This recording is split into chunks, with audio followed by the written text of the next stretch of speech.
ଆମେ କିଛି ଦିନ ହେଲା ଭାବୁଥିଲୁ ଆମେ କୁଆଡ଼େ ବୁଲି ଯିବୁ।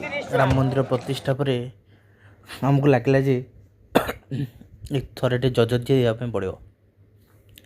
ଏମିତି ସୋସିଆଲ ମିଡ଼ିଆ ଘାଣ୍ଟୁ ଘାଣ୍ଟୁ ଦେଖିବାକୁ ଥରେ ମିଳିଲା। ମୋ ସ୍ତ୍ରୀ ଥରଟେ କହିଲା ଯେ ଓଡ଼ିଶାରେ ବି ରାମ ମନ୍ଦିର 2 ହେଇଛି। ତ ଆମେ ବାହାରିଲୁ ଶନିବାର ଦିନରେ ସ୍ତ୍ରୀ ସହ ଭୁବନେଶ୍ୱରରୁ ଫତେଗଡ଼।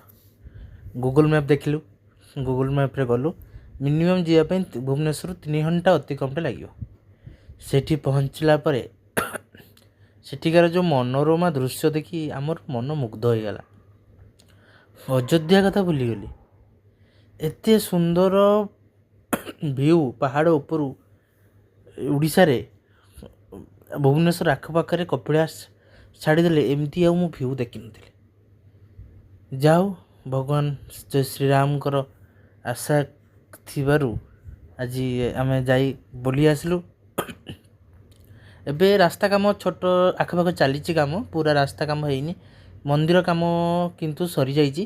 ଆଖପାଖରେ ଯେଉଁ ଆନନ୍ଦ ବଜାର ମନ୍ଦିର ଚାରିପାଖରେ ରାସ୍ତା ଏଗୁଡ଼ାକ ପ୍ଲେନ୍ ହେଇଯାଇଛି, କିନ୍ତୁ ତଡ଼ା ହେଇନି। ଏଇ ପାହାଚ ଦେଇକି ଉଠିବା ପାଇଁ ରାସ୍ତା ଅଛି। ଆଉ ଏଇ ପାହାଚ ଆଗର ଯେଉଁ ଭିଉଟା ବହୁତ ସୁନ୍ଦର। ତଳେ ସେ ତାଙ୍କର ଗାଁ ଦେଖାଯାଉଛି, ଉପରେ ମନ୍ଦିର।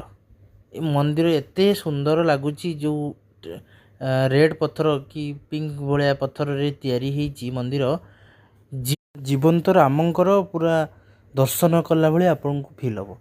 ଆଉ ମନ୍ଦିରରେ ଭିତରକୁ ଯିବା ପାଇଁ କିଛି ଅସୁବିଧା ନାହିଁ କି ଆଗରେ କୌଣସି ତାଙ୍କର ନିୟମ କାନୁନ ନାହିଁ।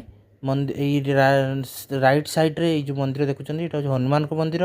ସିଧାରେ ମନ୍ଦିର ରାମ ମନ୍ଦିର, ଏଇଟା ସେମିତି ଭଗବାନଙ୍କ ମନ୍ଦିର ସବୁ ଅଛି। ସାଇଡ଼୍ରେ ଶିବଙ୍କ ମନ୍ଦିର।